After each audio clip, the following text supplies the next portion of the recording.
الحمدللہ رب العالمین والعاقبۃ للمتقین والصلاۃ والسلام علی سید الانبیاء والمرسلین۔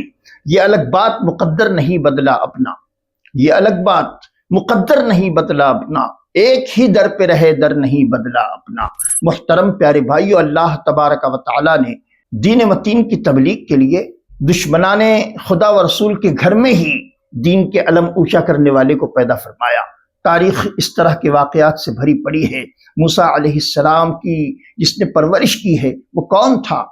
دشمنان خدا و رسول تھا، لیکن محترم پیارے بھائیو، اللہ تبارک و تعالیٰ نے اسی کے گھر میں موسیٰ علیہ السلام کی پرورش فرما کر ایک خدا کی وحدانیت کا اعلان وہیں سے کروایا۔ اسی طرح تاریخ کے واقعات میں آپ کو یہ بھی ملے گا۔ ابو لہب کون تھا؟ نبی کونین علیہ السلام کا پکا غدار تھا، نبی کونین علیہ السلام کی راہوں میں کانٹے بچھایا کرتا تھا، لیکن محترم پیارے بھائیو، اللہ تبارک و تعالیٰ کو اپنے دین کا علم اونچا کرنا تھا تو پروردگار نے ابو لہب کی گھر میں ہی ایک ایسی بچی پیدا فرمائی جس کے ذریعے اسلام کے علم کو پروردگار نے اونچا کیا۔ حالانکہ قرآن میں ابو لہب کی مذمت پر ایک مکمل صورت نازل کی گئی، اور ایسی صورت کہ جس کو ہر کس و ناکس پڑھنا جانتا، جس کو ہر کس و ناکس جو صورت جس کو یاد ہے، لیکن محترم پیارے بھائیوں، ابو لہب کی مذمت پہ قرآن مجید فرقان حمید کے 30ویں پارے میں ایک مکمل صورت نازل ہوئی جس کو ہم اور آپ تبت یدا کہتے ہیں۔ لیکن محترم پیارے بھائیوں، ابو لہب کی مذمت میں قرآن میں ایک صورت ہے، لیکن اسی کے گھر میں پروردگار دین کے علم کو اونچا کرنے والی ایک بچی پیدا فرما رہا ہے۔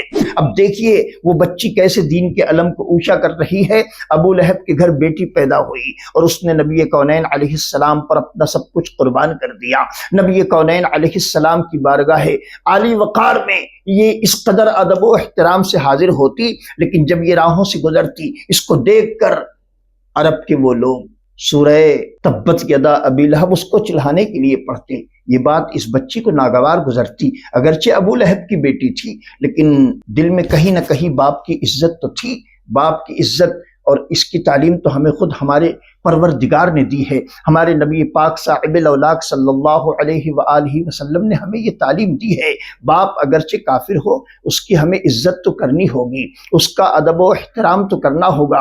ہاں کچھ مقامات پر شریعت نے ہمارے پاؤں میں بیڑیاں ڈالی ضرور ہیں۔ اگر باپ مندر کی طرف جانے کی بات کرتا ہو تو باپ کی بات نہیں مانی جائے گی۔ باپ اگرچہ ہمیں پانی پلانے کے لیے کہتا ہے، ہمیں پانی پلانا ہوگا۔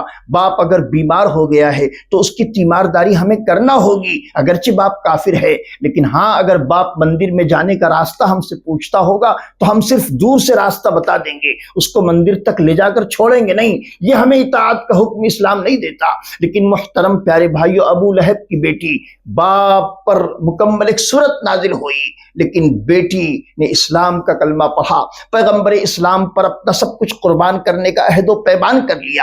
رسول کونین علیہ السلام کی بارگاہ میں روتی ہوئی آئی۔ جب یہ سرکار علیہ السلام کی طرف جا رہی تھی، راستے میں لوگوں نے اس کو دیکھا تو زور زور سے سورہ تبت یدا ابی لہب پڑھنا شروع کیا۔ اس کو اگرچہ برا بھی لگتا تھا، لیکن نبی کونین علیہ السلام کی بارگاہ میں روتی ہوئی آئی اور عرض کرتی، آقا اگرچہ وہ کافر ہے لیکن میرا باپ تو ہے۔ سرکار، یہ لوگ مجھ کو دیکھ کر چڑھانے کے لیے سورہ تبت یدا ابی لہب پڑھتے ہیں، سرکار انہیں منع فرمائیں۔ اللہ کے نبی علیہ السلام نے ان تمام عرب کے لوگوں کو جمع کیا اور جمع کرنے کے بعد فرمایا، دیکھو اسلام تکریم کا ہمیں حکم دیتا ہے۔ وہ اگرچہ ابو لہب کی بیٹی ہے، اس کا باپ کافر ہے، اس کی مذمت پہ اللہ نے مکمل ایک صورت نازل فرمائی، لیکن اسلام تکریم کی ہمیں اجازت دیتا ہے، تکریم کی تعلیم دیتا ہے۔ ہمیں کسی کا دل نہیں توڑنا، ہمیں کسی کہ دل کو ٹھیس نہیں پہنچانی۔ تم اگر اس کے سامنے زور سے یہ تلاوت کرتے ہو، قرآن پڑھنے کی میں ممانعت نہیں کرتا، قرآن پڑھا جائے گا، لیکن کسی کے دل کو چوٹ کرنے کے لیے قرآن پڑھا جائے، کسی کے دل کو ٹھیس پہنچانے کے لیے نہیں۔ کسی کے دل پر چوٹ کرنے کے لیے، کسی پر کاری ضرب لگانے کے لیے آپ قرآن پڑھتے ہیں تب تو یہ ٹھیک ہے، لیکن اگر آپ کسی کے دل کو توڑنے کے لیے قرآن پڑھتے ہیں تو قرآن یہاں پڑھنے کی آپ کو اجازت نہیں دیتا۔ محترم پیارے بھائیوں، قرآن پڑھنا افضل ترین عمل ہے، لیکن محترم پیارے بھائیو، قرآن کی ایک ایک آیت پر، ایک ایک حرف پر نیکیاں اللہ تبارک و تعالیٰ نے رکھی ہے، لیکن یاد رکھیں قرآن پڑھنے کے مواقع ہیں، وہیں پر قرآن پڑھا جائے گا۔ آج افسوس، 100 کروڑ افسوس، جو قرآن ہدایت کے لیے مجسمہ بنا کر بھیجا گیا تھا، جو قرآن ہدایت کا سرچشمہ تھا، آج ہم نے اس کو تیجا دہم اور چہلم پر موقوف کر دیا۔ باقی دنوں میں ہم قرآن کو کھول کر نہیں دیکھتے۔ محترم پیارے بھائیو، ہونا تو یہ چاہیے جو قرآن ہدایت کا سرچشمہ ہو، جو قرآن ہدایت کے لیے نازل کیا گیا ہو، آج اس قرآن کو ہم نے تیجا اور دہم اور چہلم کی کتاب سمجھ رکھا ہے۔ معاف کیجئے محترم پیارے بھائیو، اسلاف کی طرز عمل پر اپنی زندگی کو گزارنے کا عہد و پیمان کیجئے، اور ساتھ ہی ساتھ یہ بھی یاد رکھیے اسلام دل توڑنے کی تعلیم نہیں دیتا۔ آج جس وطن میں ہم رہتے ہیں، جس ہندوستان میں ہم رہتے ہیں، ہمارے قرب و جوار میں کئی ایسے لوگ ہیں جو ہمارے وطنی بھائی ہیں، ہمارے کلمے کے شریک بھائی نہیں، ہمارے وطنی بھائی ہیں۔ اگر ہم ان تک بھی اسلام کا پیغام پہنچانا چاہتے ہیں تو ہمیں بڑے ہی آداب و اطوار کے ساتھ ہمیں اسلام کا پیغام، اسلام کی تبلیغ ان تک پہنچانی ہوگی۔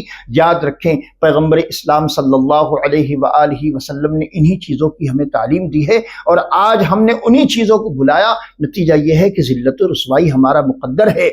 آج بھی اگر ہم قرآن کی تعلیمات پر عمل کرنے والے بن جائیں تو یقین جانیں آج وہ دن دور نہیں۔ آج بھی ہو اگر ابراہیم سا ایما پیدا، آج بھی ہو اگر ابراہیم سا ایما پیدا، آگ کر سکتی ہے اندازے گلستہ پیدا۔ یہ آپ ذہنوں سے نکال دیجئے، وہ کیسے ہوگا؟ اب فرشتے کیسے مدد کو آئیں گے؟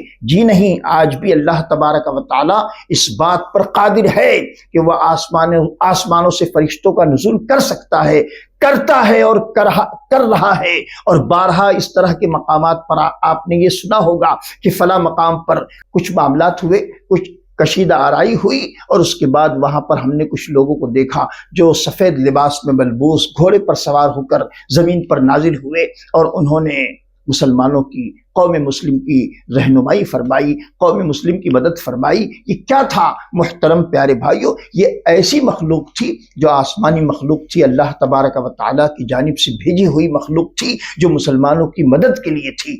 یہ سب چیزیں ممکن ہے بشرطے کہ ہم صحیح معنی میں نبی کونین علیہ السلام کے وفادار غلام بنیں۔ غلامی غیر کی کرنا مظفر غیر ممکن ہے، غلامی غیر کی کرنا مظفر غیر ممکن ہے۔ شہنشاہی کریں گے ہم غلام مصطفیٰ بن کر، جس طرح ابو لہب کی بیٹی نے اپنے آپ کو نبی کونین علیہ السلام کا غلام بنایا۔ نتیجہ یہ ہوا کہ نبی کونین علیہ السلام نے ان لوگوں کو بھی سختی سے منع فرمایا کہ جو لوگ اس کو چڑھانے کے لیے تبت یدا ابی لہب پڑھا کرتے تھے۔ یہ ساری چیزیں ممکن ہیں بشرطے کہ ہم نبی کونین علیہ السلام کے صحیح معنی میں وفادار غلام بن جائیں۔ رب تبارک و تعالی ہم تمام کو نبی کونین علیہ السلام کی سچی پکی محبت نصیب فرمائے، اور انہی کی محبت میں ہم تمام کا خاتمہ بالخیر فرمائے۔